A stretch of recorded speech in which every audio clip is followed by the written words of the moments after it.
Keluaran pasal 19. Tuhan menampakkan diri di Gunung Sinai. Pada bulan ketiga, setelah orang Israel keluar dari tanah Mesir, mereka tiba di padang gurun Sinai pada hari itu juga. Setelah mereka berangkat dari Rafidim, tibalah mereka di padang gurun Sinai. Lalu mereka berkemah di padang gurun, orang Israel berkemah di sana, di depan gunung itu. Lalu naiklah Musa menghadap Allah, dan Tuhan berseru dari gunung itu kepadanya, "Beginilah kau katakan kepada keturunan Yakub, dan kau beritakan kepada orang Israel, kamu sendiri telah melihat apa yang kulakukan kepada orang Mesir, dan bagaimana aku telah mendukung kamu di atas sayap Raja Wali, dan membawa kamu kepadaku. Jadi sekarang, jika kamu sungguh-sungguh mendengarkan firman-Ku, dan berpegang pada perjanjian-Ku, maka kamu akan menjadi harta kesayangan-Ku sendiri dari antara segala bangsa, sebab akulah yang empunya seluruh bumi. Kamu akan menjadi bagiku kerajaan imam dan bangsa yang kudus. Inilah semuanya firman yang harus kau katakan kepada orang Israel." Lalu datanglah Musa dan memanggil para tua-tua bangsa itu, dan membawa ke depan mereka segala firman yang diperintahkan Tuhan kepadanya. Seluruh bangsa itu menjawab bersama-sama, "Segala yang difirmankan Tuhan akan kami lakukan." Lalu Musa pun menyampaikan jawab bangsa itu kepada Tuhan. Berfirmanlah Tuhan kepada Musa, "Sesungguhnya aku akan datang kepadamu dalam awan yang tebal, dengan maksud supaya dapat didengar oleh bangsa itu apabila aku berbicara dengan engkau, dan juga supaya mereka senantiasa percaya kepadamu." Lalu Musa memberitahukan perkataan bangsa itu kepada Tuhan. Berfirmanlah Tuhan kepada Musa, "Pergilah kepada bangsa itu, suruhlah mereka menguduskan diri pada hari ini dan besok, dan mereka harus mencuci pakaiannya. Menjelang hari ketiga mereka harus bersiap, sebab pada hari ketiga Tuhan akan turun di depan mata seluruh bangsa itu di Gunung Sinai. Sebab itu haruslah engkau memasang batas bagi bangsa itu berkeliling sambil berkata, 'Jagalah baik-baik. Jangan kamu mendaki gunung itu atau kena kepada kakinya, sebab siapapun yang kena kepada gunung itu, pastilah ia dihukum mati. Tangan seorang pun tidak boleh merabanya, sebab pastilah ia dilempari dengan batu atau dipanahi sampai mati. Baik binatang, baik manusia, ia tidak akan dibiarkan hidup. Hanya apabila sangkakala berbunyi panjang, barulah mereka boleh mendaki gunung itu.' Lalu turunlah Musa dari gunung mendapatkan bangsa itu. Disuruhnyalah bangsa itu menguduskan diri, dan mereka pun mencuci pakaiannya. Maka kata Musa kepada bangsa itu, 'Bersiaplah menjelang hari yang ketiga, dan janganlah kamu bersetubuh dengan perempuan.' Dan terjadilah pada hari ketiga, pada waktu terbit fajar, ada guruh dan kilal dan awan padat di atas gunung, dan bunyi sangkakala yang sangat keras, sehingga gemetarlah seluruh bangsa yang ada di perkemahan. Lalu Musa membawa bangsa itu keluar dari perkemahan untuk menjumpai Allah, dan berdirilah mereka pada kaki gunung. Gunung Sinai ditutupi seluruhnya dengan asap, karena Tuhan turun ke atasnya dalam api. Asapnya membubung seperti asap dari dapur, dan seluruh gunung itu gemetar sangat. Bunyi sangkakala kian lama kian keras. Berbicaralah Musa, lalu Allah menjawabnya dalam guruh. Lalu turunlah Tuhan ke atas gunung Sinai, ke atas puncak gunung itu. Maka Tuhan memanggil Musa ke puncak gunung itu, dan naiklah Musa ke atas. Kemudian Tuhan berfirman kepada Musa, "Turunlah, peringatkanlah kepada bangsa itu, supaya mereka jangan menembus mendapatkan Tuhan hendak melihat-lihat, sebab tentulah banyak dari mereka akan binasa. Juga para imam yang datang mendekat kepada Tuhan, haruslah menguduskan dirinya, supaya Tuhan jangan melanda mereka."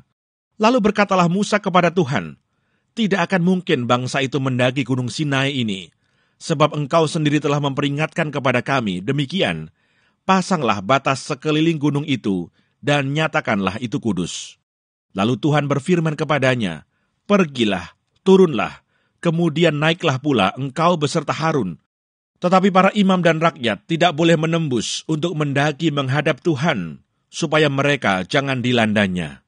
Lalu turunlah Musa mendapatkan bangsa itu dan menyatakan hal itu kepada mereka.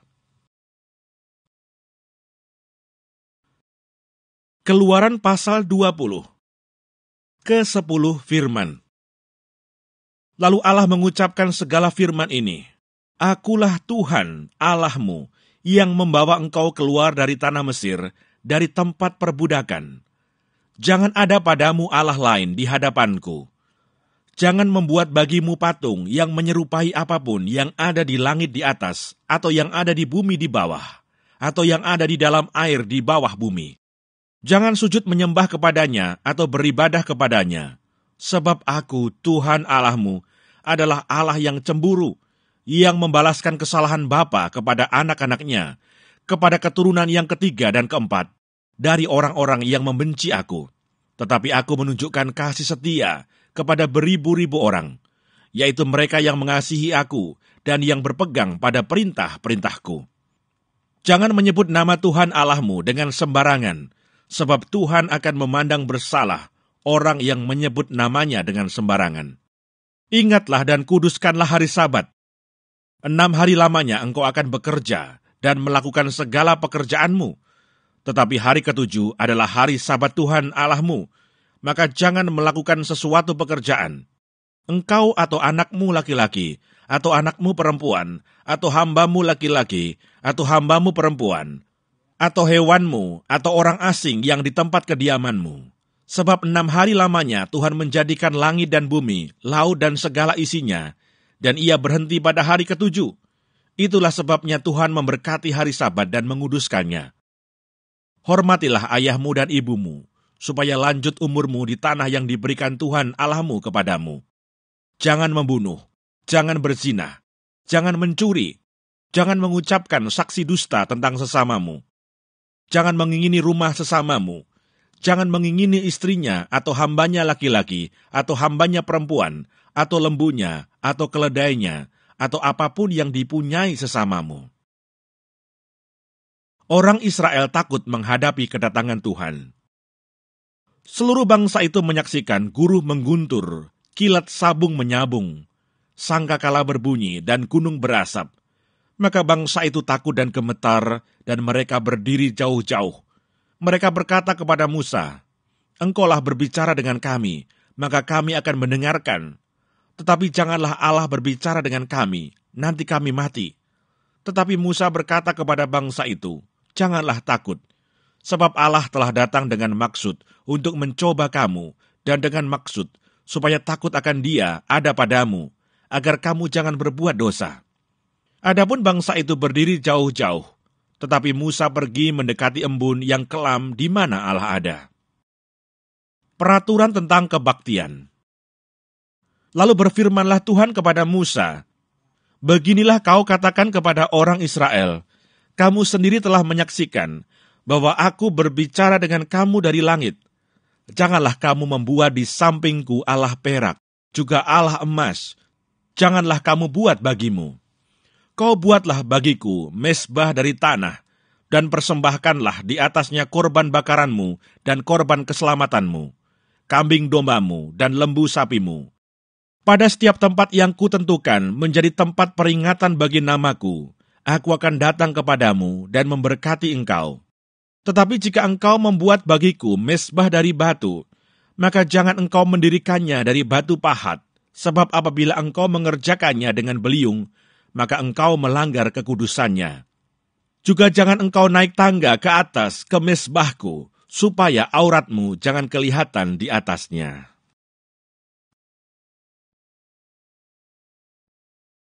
Keluaran pasal 21 tentang hak budak Ibrani.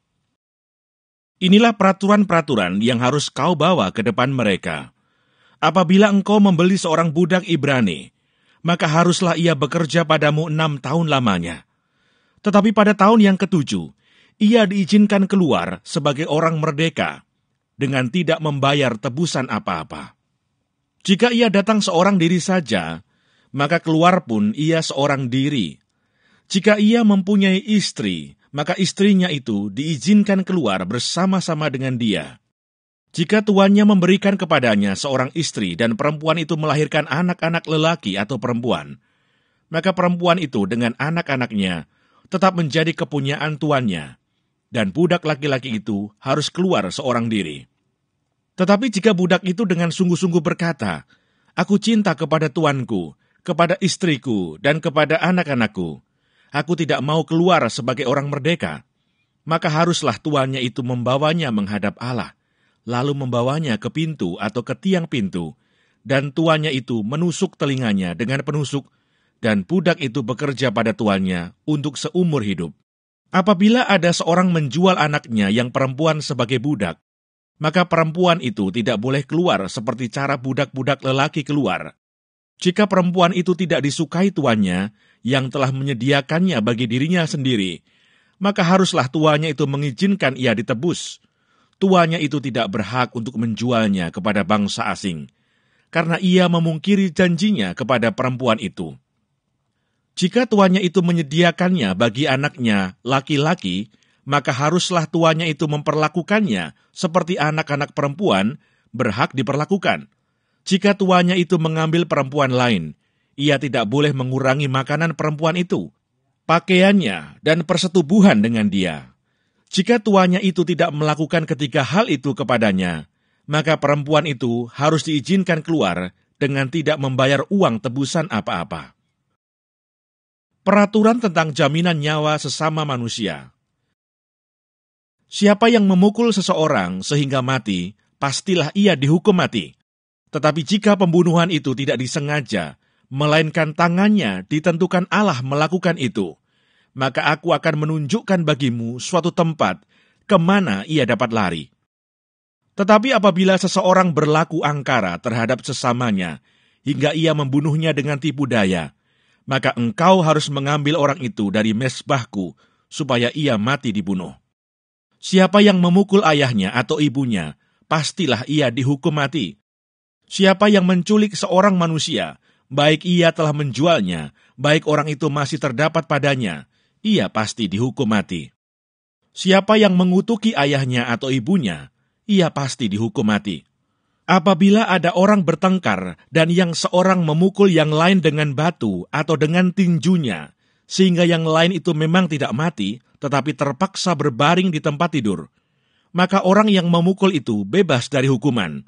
Jika yang lain itu dapat bangkit lagi dan dapat berjalan di luar dengan memakai tongkat, hanya ia harus membayar kerugian orang yang lain itu, karena terpaksa menganggur dan menanggung pengobatannya sampai sembuh.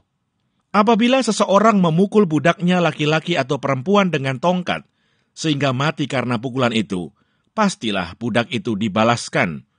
Hanya jika budak itu masih hidup sehari dua, maka janganlah dituntut belanya, sebab budak itu adalah miliknya sendiri. Apabila ada orang berkelahi, dan seorang dari mereka tertumbuk kepada seorang perempuan yang sedang mengandung, sehingga keguguran kandungan, tetapi tidak mendapat kecelakaan yang membawa maut, maka pastilah ia didenda sebanyak yang dikenakan oleh suami perempuan itu kepadanya, dan ia harus membayarnya menurut putusan hakim. Tetapi jika perempuan itu mendapat kecelakaan yang membawa maut, maka engkau harus memberikan nyawa ganti nyawa, mata ganti mata, gigi ganti gigi, tangan ganti tangan, kaki ganti kaki, lecur ganti lecur, luka ganti luka, bengkak ganti bengkak. Apabila seseorang memukul mata budaknya laki-laki atau mata budaknya perempuan dan merusakkannya, maka ia harus melepaskan budak itu sebagai orang merdeka pengganti kerusakan matanya itu. Dan jika ia menumbuk sampai tanggal gigi budaknya laki-laki atau gigi budaknya perempuan, maka ia harus melepaskan budak itu sebagai orang merdeka pengganti kehilangan giginya itu. Apabila seekor lembu menanduk seorang laki-laki atau perempuan sehingga mati, maka pastilah lembu itu dilempari mati dengan batu dan dagingnya tidak boleh dimakan. Tetapi pemilik lembu itu bebas dari hukuman. Tetapi jika lembu itu sejak dahulu telah sering menanduk dan pemiliknya telah diperingatkan, tetapi tidak mau menjaganya, kemudian lembu itu menanduk mati seorang laki-laki atau perempuan, maka lembu itu harus dilempari mati dengan batu, tetapi pemiliknya pun harus dihukum mati. Jika dibebankan kepadanya uang pendamaian, maka haruslah dibayarnya segala yang dibebankan kepadanya itu sebagai tebusan nyawanya. Kalau ditanduknya seorang anak laki-laki atau perempuan, maka pemiliknya harus diperlakukan menurut peraturan itu juga. Tetapi jika lembu itu menanduk seorang budak laki-laki atau perempuan, maka pemiliknya harus membayar 30 sikal perak kepada tuan budak itu, dan lembu itu harus dilempari mati dengan batu. Apabila seseorang membuka sumur, atau apabila seseorang menggali sumur dengan tidak menutupnya, dan seekor lembu atau keledai jatuh ke dalamnya, maka pemilik sumur itu harus membayar ganti kerugian. Ia harus mengganti harga binatang itu dengan uang kepada pemiliknya, tetapi binatang yang mati itu menjadi kepunyaannya. Apabila lembu seseorang menanduk lembu orang lain sehingga mati, maka lembu yang hidup itu harus dijual, uangnya dibagi, dan binatang yang mati itu pun harus dibagi juga. Tetapi jikalau lembu itu terkenal telah sering menanduk sejak dahulu, dan walaupun demikian pemiliknya tidak mau menjaganya, maka ia harus membayar ganti kerugian sepenuhnya, lembu ganti lembu, tetapi binatang yang mati itu menjadi kepunyaannya.